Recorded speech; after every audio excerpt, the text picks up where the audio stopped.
runners, and welcome to the Adelaide 6-Hour Project. I'm Wayne Calvert, and this is week 8, my first week of tapering. Tapering weeks always feel so good because it's a time where you get to rest and take care of your body and move through the process. But what I want to do is I want to look at how tapering actually works. How do you actually taper properly?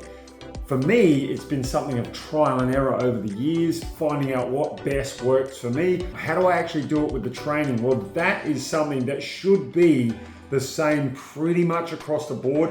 The idea is, for me, 2 weeks out. Some other people like to do 3 weeks, but generally 2 weeks out, I will cut my average weekly volume in half. Then in week 2, down to about 20, maybe 30. So just halve it and then halve that again, and that should start to freshen you up. Also in the first week of tapering, a lot of stretching, a lot of foam rolling. You've got to understand, you've halved the amount of running that you are doing. So with that amount of time that you now have back, don't just sit on the couch and watch TV and think, oh, I've got all this time. Foam roll, stretch, drink a lot of water, really get those muscles out. The reason for it is those muscles are starting to tighten up. Yes, they're going to freshen up, but in the first half of week 1, when you try and run, even after a couple of days, it feels really tight. That's a sign that you haven't been stretching and foam rolling enough. So what actually happens during the first week of taper? Well, first of all, as I said, your muscles start to tighten up. They start to get a little bit, they're trying to adjust to the difference in what you're doing, resting. It's not like you've just taken a day off. Sometimes it's 2 days in a row. Also in tapering, your hunger, oh my goodness, your appetite feels like your appetite's going up. It's not. What a lot of it comes down to is you're actually bored.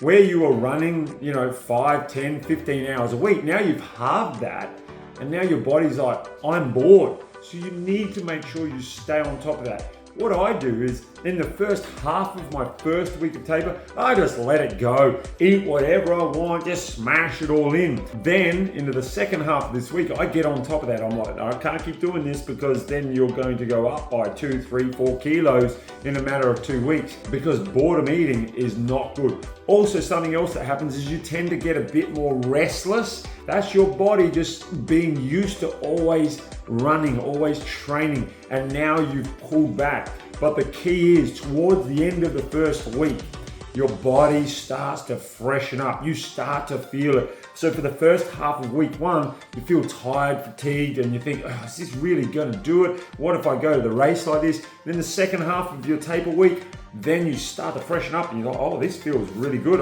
Maybe I should do this all the time. Why do I run again? And you start going through these questions because your body feels so good. So what are some of the benefits of tapering, and what are the key outcomes of tapering? It's resting the muscles, giving rest to everything. So what are the things to watch out for when you're tapering? Resting too much. A lot of people, when they taper, they rest too much because they think, well, I've done all this training.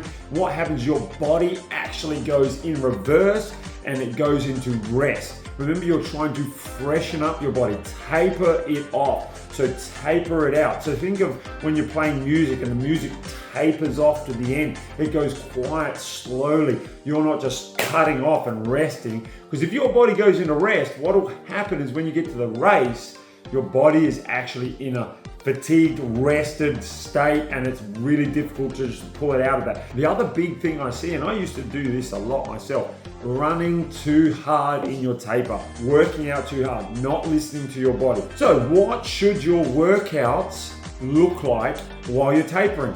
Because you still have to do workouts. I strip out all of my easy running and non-essential running and keep it to just short, fast, VO2 max style workouts. So whatever the actual workout is, if you take out the warm up and cool down, the actual base of the workout is no more than 20 to 25 minutes, and that's usually with the floats in between. So if you take the floats out, your actual strenuous workout stage is no more than 15, 16 minutes, and I do them a day apart and just push it hard, but they are very short workouts. So let's have a look at that. So one of the first workouts I did this week was called the Wayno.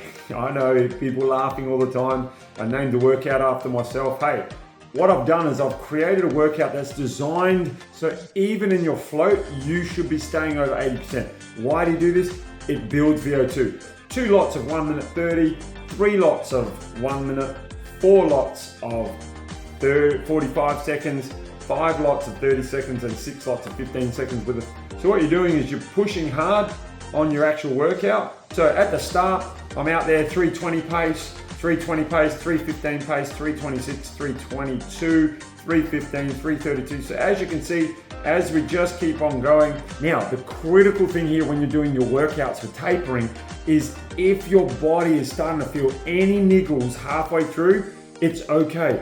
Get to the halfway mark and just dial it back a little bit. Because remember, you're just trying to keep some good fitness, heart rate up, spiking it, the heel pull. So it's another workout I've developed. What the heel pull is designed to do is you go at 1 minute, then you go 2 minutes and then 30 seconds. And the key here with the 30 seconds is that what you've got to do, pull that heel up. So when you're at 30 seconds, you may not be running as fast or feel like you're running as fast, but the idea is to try and get that heel right up to your butt.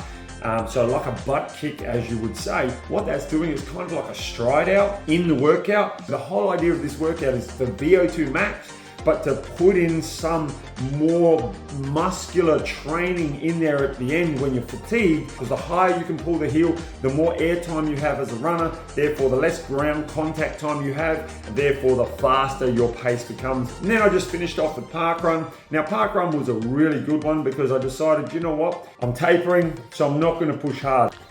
Hey runners, Wayne Calvert here, Galston Park Run today. Just gonna do a 20-minute because I'm still in taper week 1.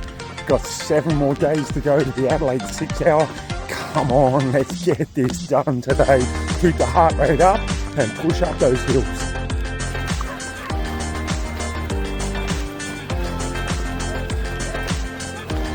That's it, just stick like that, Isaac.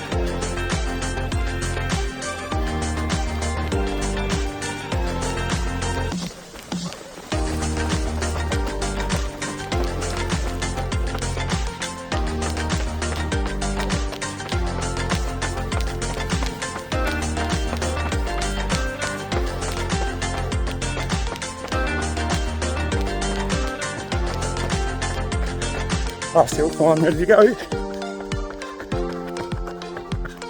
The best way to not push hard at park run is if you normally go really fast and you start at the front of the pack, start at the back, start at the middle. So I just started in the middle and jogged and ran and just found some different runners that I knew and ran with them talking away. And with Galston, it goes downhill, up, back to the start finish, and it does that 3 times. So what I decided was that I would go down to the bottom and I would push as hard and fast as I can all the way up the hill. Get that maximum heart rate pushing up. So I'm keeping the fitness moving, but I'm not fatiguing or running a risk bowling down that hill and damaging my muscular system. And it worked really well. I got my heart rate up to 174 beats per minute. Let's go to the heart rate. Now what you'll see here, this is running downhill, taking it nice and easy. Then this is where the start of the hill, the first lap, you get down the bottom 500 meters, and look at that, we climb up 150, 160, 165, 170. All right, so up to 170, which for me, 162 is 90%. So I'm up over 95%. Then I come back down the hill, traveling along. There's a bit of an extended flat spot on the second lap. Then I start the next hill climb. And you'll see this time up to 171, 172, 173. Remember, my max heart rate is 180. So I'm really pushing it. Then on the last one, all the way down the hill, back down, and then I really pushed it hard on this one. As we went up, we got up to 174. That workout was massive in the way of fitness and giving it everything for your fitness and doing everything. That's how I do tapering. That's what I do in my tapering week on my first week. The second week, next week, is all about just cutting down to 30 kilometers. I'm traveling to Adelaide on Tuesday, so that's gonna be great. We can do a couple of little 5 and 10K runs down in Glenelg where I'm staying. Week 2 in tapering isn't about keeping my fitness high.